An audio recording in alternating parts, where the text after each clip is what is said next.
Hello friends, welcome to Radhima kitchen. எல்லாரும் எப்படி இருக்கீங்க? இன்னைக்கு நம்ம பார்க்க போகிற ரெசிபி என்னன்னு பார்த்தீங்கன்னா சோயா வடைங்க. மீல் மேக்கரையும் கடலைப்பருப்பையும் வச்சு ஒரு வடை பண்ண போகிறோம். இது வந்து ஈவினிங் டைம்ஸ் ஒரு டீ டைம் ஸ்நாக்காக வச்சுக்கலாம். ரொம்ப ரொம்ப சூப்பராகவும் டேஸ்டியாகவும் இருக்க போது.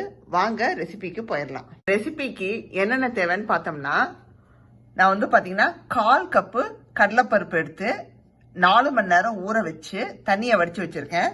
நல்லா சுத்தமாக தண்ணி இல்லாமல் இந்த மாதிரி வடித்து வச்சுக்கோங்க. இந்த 1/4 கப்பு கடலைப்பருப்புக்கு வந்து பார்த்தீங்கன்னா கிட்டத்தட்ட நான் ஒரு அதே 1/4 கப்பு கிட்ட சோயா எடுத்திருக்கேன். சோயாவை எடுத்து நல்லா வந்து சுடுதண்ணியில் ஊற போட்டு வச்சுருக்கேன். இப்போ பாருங்கள், நம்ம தண்ணியை புழிஞ்சு நம்ம ரெசிபியில் எடுத்துக்க போகிறோம். ஸோ இந்த மாதிரி நல்லா சுடு தண்ணியில் போட்டு வச்சுருங்க. ஈக்குவல் அமௌண்ட்டு தான் எடுக்கணுமான்னு கேட்டால் அப்படி கிடையாதுங்க. நீங்கள் கொஞ்சம் கூட குறைய கூட எடுத்துக்கலாம். நான் வந்து அதே அளவுக்கு எடுத்துட்டேன். அப்போ தான் டேஸ்ட்டாக இருக்கும் இல்லையா, அதனால. ஏன்னா இதை வச்சு தான் நம்ம மெயின் ரெசிபியாக பண்ண போகிறோம். ஸோ பருப்புக்கும் இதுவும் வந்து ஈக்குவலாக இருந்தால் ரொம்ப டேஸ்டியாக இருக்கும்.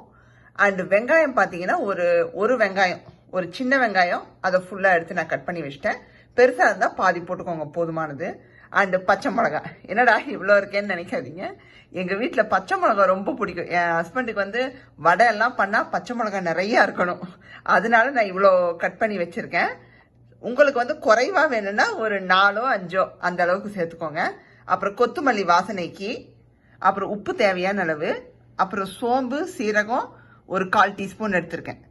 இது தாங்க தேவையான பொருட்கள். இதை வச்சு தான் நம்ம சோயா வடை பண்ண போகிறோம். வாங்க ரெசிபிக்கு போயிடலாம். ஃபஸ்ட்டு கடலைப்பருப்பை நம்ம வந்து தனியாக அரைச்சி எடுத்துக்கலாங்க. இதை அரைச்சதுக்கு அப்புறமா நம்ம சோயாவை போட்டு அரைச்சி எடுத்துக்கலாம். நீங்கள் வந்து ரெண்டையும் ஒன்றா போட்டு அரைச்சிடாதீங்க. தனித்தனியாக அரைச்சி எடுத்து ஒன்றா சேர்த்துக்கலாம். நம்ம நல்லா சோயாவை அரைச்சி எடுத்தாச்சுங்க. இந்த மாதிரி பல்ஸ் மோடில் போடுங்க. அதுலேயே வந்து உங்களுக்கு பாருங்கள், இந்த மாதிரி உதிரி உதிரியாக வந்துடும். தண்ணியை நல்லா புழிஞ்சிட்டு சேர்த்துக்கோங்க.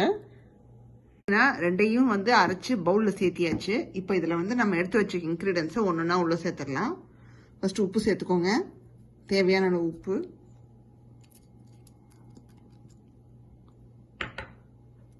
காரத்துக்கு ஏற்ற அளவு கிரீன் சில்லி சேர்த்துக்கோங்க.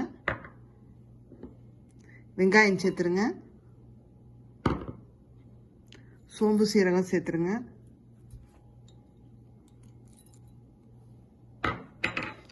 இது கூடயே கொத்தமல்லியும் சேர்த்துருங்க. சேர்த்துட்டு நல்லா பிசைஞ்சிருங்க. எல்லாம் ஒன்றா கம்பைன் ஆகிற அளவுக்கு இதை வடை மாதிரி நம்ம நல்லா வந்து பிசைஞ்சு எடுத்துக்கலாம். நல்லா கலந்து விட்டாச்சுங்க. இது கலக்கிற சமயத்தில் எண்ணெயை சூடு பண்ண போட்டுருங்க. அந்த கலந்ததுக்கப்புறம் இந்த மாதிரி பால்ஸ் எடுத்து நம்ம வடை மாதிரி தட்டணுங்க. இப்படி தட்டும் போது பாருங்கள், உங்களுக்கு உதிரவே கூடாது. இப்படி எடுக்கும்போது அந்த வடை மாதிரியே வரணும். இன்கேஸ் உங்களுக்கு லூஸாக இருந்தால் மட்டும் நீங்கள் அரிசி மாவோ இல்லை வேறு எதாவது சேர்த்துக்கோங்க. இந்த பொட்டுக்கடலை பொடியோ அந்த மாதிரி சேர்த்துக்கோங்க. நான் எதுவுமே சேர்க்கல, அப்படியே தான் நம்ம பொரிச்சு எடுக்க போகிறோம். ரெடி ஆயிடுச்சு. நான் எண்ணெயை சூடு பண்ண போட்டுட்டேன். அண்ட் அதே சமயம் நான் வடையை தட்டியும் வச்சுட்டேன். இப்போ வந்து நம்ம எண்ணெயில் போட்டுடலாங்க. ரொம்ப திக்காகவும் இல்லாமல் ரொம்ப தின்னாகவும் இல்லாமல் அந்த சைஸுக்கு தட்டிக்கோங்க. எல்லாம் கிறிஸ்பியாக இருக்க போது. ஈவினிங் டைமில் நீங்கள் இது சாப்பிட்டீங்கன்னா உங்களுக்கு சோயா சேர்த்த மாதிரியே தெரியாது, அவ்வளோ நல்லாயிருக்கும். எந்த அளவுக்கு இடம் இருக்கோ அந்த அளவுக்கு மட்டும் போடுங்க. ரொம்ப நெருக்கமாக மட்டும் போட்டுறாதீங்க. இப்போ இது நல்லா பொரிஞ்சு வரட்டும். அதுக்கப்புறமா நம்ம திருப்பி விட்டு எடுத்துடலாம். ஆஸ் யூஷுவல் சொல்கிறது தான். ஒரு பிளேட்டில் டிஷ்யூ டவலை ரெடியாக வச்சுருங்க. பொரிஞ்சு வந்துட்டுக்குங்க. ஒரு துளி கூட எனக்கு வந்து இதாகலை, உதிரவே இல்லை. அப்படியே போட்ட மணிக்கே இருக்குது. ஸோ இந்த மாதிரி நல்லா வந்து பொன்னிறமாக நம்ம பொரிச்சு எடுத்துக்கலாம். நம்மளுக்கு வடை வந்து சூப்பராக ரெடி ஆயிடுச்சுங்க. நல்லா மொறுன்னு வந்திருக்கு. அண்ட் ரெண்டாவது, இதுக்கு மேலே நீங்கள் வந்து டோஸ்ட் பண்ணி எடுத்துடாதீங்க, வறுத்து எடுத்துடாதீங்க. ஏன்னா கலர் வந்து ரொம்ப டார்க்காக கொண்டு போயிடாதீங்க. எப்போவுமே வடையோட கலர் வந்து நார்மல் கலரில் தான் இருக்கணும்.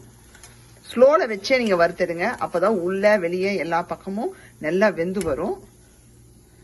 சூப்பராக பாருங்க, ரெடி ஆயிடுச்சு. இப்போ இதை சர்வ் பண்ணிடலாங்க. சூப்பராக சர்வ் பண்ணியாச்சுங்க.